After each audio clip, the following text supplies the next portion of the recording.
আচলতে আমি ফাষ্ট ফুডৰ নামত কি খাই আছো বাৰু কোনোবাই যদি বনাই থকা খাদ্যতে হাত ধুৱে আৰু কোনোবাই সেই বাচনতে মুতে কোনোবাই যদি ভৰিৰে গছকি বনায় আৰু কোনোবাই নতুন সৃষ্টিৰ নামত মানুহক বিপদৰ পথলৈ ঠেলি দিছে চাম আহক এক বিশেষ ভিডিঅ' নমস্কাৰ সকলোকে মই শৰৎ ৰাগ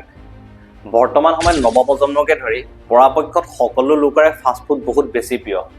মই নিজেও বাৰু ফাষ্ট ফুডৰ প্ৰতি বহুত বেছি আকৰ্ষিত কিন্তু আমি সকলোৱে জানো যে ডিপ ফ্ৰাই বস্তুসমূহে হওক বা ফাষ্ট ফুড জাতীয় বস্তুসমূহ যদি ৰেগুলাৰ খোৱা হয় ই স্বাস্থ্যৰ পক্ষে বহুত বেছি ক্ষতিকাৰক কিন্তু তথাপিও আমি মুখৰ লোক সামৰিব নোৱাৰি আমি খুব বেছি এই ফাষ্ট ফুডসমূহ খাওঁ ফাষ্ট ফুডত ব্যৱহাৰ কৰা মছলা পাতিসমূহে আমাৰ স্বাস্থ্যৰ পক্ষে কিমান বেছি ক্ষতিকাৰক কিন্তু তথাপিও আমি সেইবোৰৰ ৰিস্ক লৈ প্ৰত্যেকেই ফাষ্ট ফুডসমূহ খাওঁ য'ত চাফ চিকুণতাৰে বনোৱা ফাষ্ট ফুডসমূহ খালেও যাতে আমি একো ফিল নকৰোঁ কিন্তু বৰ্তমান আমাৰ ভাৰতবৰ্ষখনত নতুন ট্ৰেণ্ডেই হওক বা নতুন খাদ্য সৃষ্টিয়ে হওক বা এটা সামাজিক মাধ্যমত এটা ফ্ৰেমত আহিবলৈ এনেকুৱা কিছুমান নানা ৰকমৰ খাদ্য বনাবলৈ ধৰিছে যিসমূহ খোৱাৰ পিছত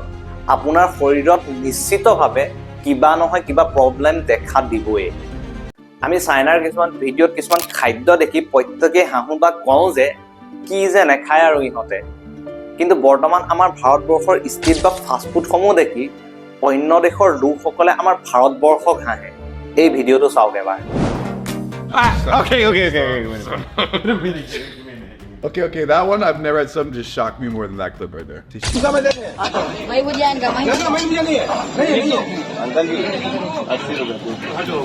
এনেধৰণৰ আগশাৰীৰ ইউটিউব চেনেলসমূহৰ ৰিয়েক্টিং ভিডিঅ'সমূহ চাব য'ত আমাৰ ভাৰতবৰ্ষৰ ষ্ট্ৰীট ফুডসমূহক লৈ তেওঁলোকে ৰিয়েক্ট কৰে যে আমাৰ ষ্ট্ৰীট ফুডসমূহৰ অৱস্থা কেনেকুৱা এটা ষ্টিঙৰ বটলত অতিমাত্ৰাত কেফিন আৰু চুগাৰ থাকে যাক খোৱাৰ ফলত ব্লাড প্ৰেছাৰ আৰু হাৰ্টবিট যথেষ্ট ফাষ্ট হয়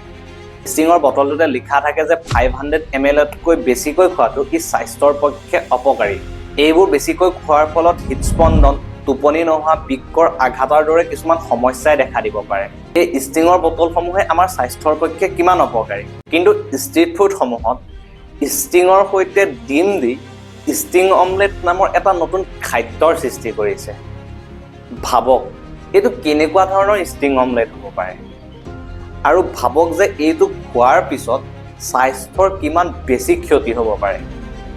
আৰু এটা ভিডিঅ' চাওক আৰু শুনক ভালদৰে যে ভিডিঅ'টোত কি কৈছে This is the dirtiest street food I have ever seen in my life. Is it true that all Indian food is like this? If it is true, I am probably never going to visit this country in my life. কিছুমান unhygienic ভাৱে বনোৱা street ফুডৰ বাবে সমগ্ৰ ভাৰতবৰ্ষৰ street ফুডকে এনেকুৱা বুলি ভাবিছে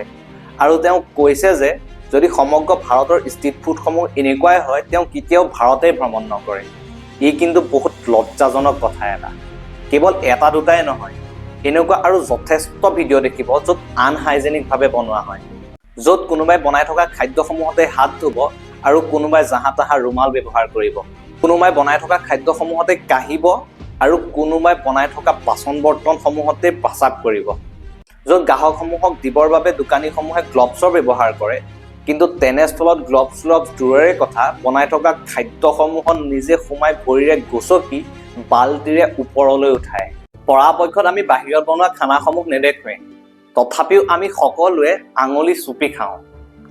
কিন্তু তাৰ পিছত আমাক কিমান অপকাৰ কৰে মাত্ৰ শৰীৰে জানে মাংসই হওক বা ফাষ্ট ফুডেই হওক মছলাৰ অবিহনে কোনো ফাষ্ট ফুডো নহয় আৰু কোনো টেষ্টো নাপায় সেই মছলাবোৰত হংকঙৰ CFS আৰু ছিংগাপুৰৰ ফুড ছেফটি ডিপাৰ্টমেণ্ট SF অনুসন্ধান কৰি পোৱা পৰীক্ষাত সেই মছলাবোৰৰ ইথানেল অক্সাইড পোৱা যায় এই কেমিকেলটো মছলাসমূহত যাতে কোনো ধৰণৰ ভেঁকুৰ আৰু কোনো বেক্টেৰিয়া নাহে তাৰ বাবে দিয়া হয় কিন্তু এই কেমিকেলটো যথেষ্ট ব্যৱহাৰৰ ফলত যথেষ্ট ৰোগৰ সৃষ্টি হয় যদি শ্বৰ্ট টাৰ্ম ৰোগসমূহৰ কথা কোৱা হয় তেতিয়াহ'লে চকু ছাল শ্বাস প্ৰশ্বাস নলীৰ আদিৰ দৰে বিষ হ'ব পাৰে আৰু যদি লং টাৰ্ম ৰোগসমূহৰ কথা কোৱা হয় তেতিয়াহ'লে কেঞ্চাৰৰ দৰে ৰোগ হোৱাৰ সম্ভাৱনা থাকে তথাপিও আমি কিন্তু অত্যাধিক পৰিমাণে মছলা ব্যৱহাৰ কৰা খাদ্যসমূহ খাইহে ভাল পাওঁ অত্যাধিক মছলা ব্যৱহাৰ কৰা খাদ্যসমূহে আমাৰ বাবে বেয়া তেনেস্থলত ভাবক আনহাইজেনিকভাৱে ইমান অত্যাধিক পৰিমাণে মছলা ব্যৱহাৰ কৰা খাদ্যসমূহ আমাৰ বাবে কিমান অপকাৰী হ'ব পাৰে যেতিয়া মা দেউতাই কয় যে বাহিৰৰ বস্তুসমূহ খাব নালাগে কিন্তু আমি ক'ত শুনা ভকত আমি মুখৰ টেষ্টিৰ বাবে খামেই কিন্তু যেতিয়া পেটে ডিষ্টাৰ্ব দি ডক্টৰৰ ওচৰলৈ গৈ চিভিলত পৰি থাকিবলগীয়া হয় তেতিয়াহে বুজি পাওঁ যে নোখোৱাই ভাল আছিলে। কিন্তু সেই জ্ঞান বুদ্ধি আমাৰ দুদিনৰ বাবেহে থাকে। যেতিয়া আকৌ ভাল পাওঁ লগালগ খোৱা ষ্টাৰ্ট। ICMR আৰু fssai মতে ভাৰতৰ লক্ষাধিক লোক ফুড পয়জনিঙত আক্ৰান্ত হয়। ইয়াৰ অধিকাংশই হৈছে জাংক ফুডসমূহ। বাহিৰত যিয়ে খাওঁ নাখাওক, কিন্তু ঘৰত মায়ে বনাই দিয়া ভাতকেইটাই হওক বা বেলেগ যিকোনোৱে নহওক, ঘৰৰ সমান একোৱেই হ'ব নোৱাৰে। ময়ে হওক বা আপুনিয়ে হওক, এইবোৰ খাদ্যটো বাৰু একেবাৰে এৰি দিব নোৱাৰোঁ, কিন্তু তথাপিও কমকৈ খোৱাটো বহুত বেছি প্ৰয়োজনীয়। যদি কাৰোবাৰ ৰেগুলাৰ খোৱা অভ্যাসো আছে, তেনেহ'লে কমাওক। সকলোৱে কোৱা ধৰণে স্বাস্থ্যটোৱে হৈছে মূল সম্পদ। বাৰু যি কি নহওক, সকলোলৈ মৰম আৰু ধন্যবাদ। জয় আই অসম।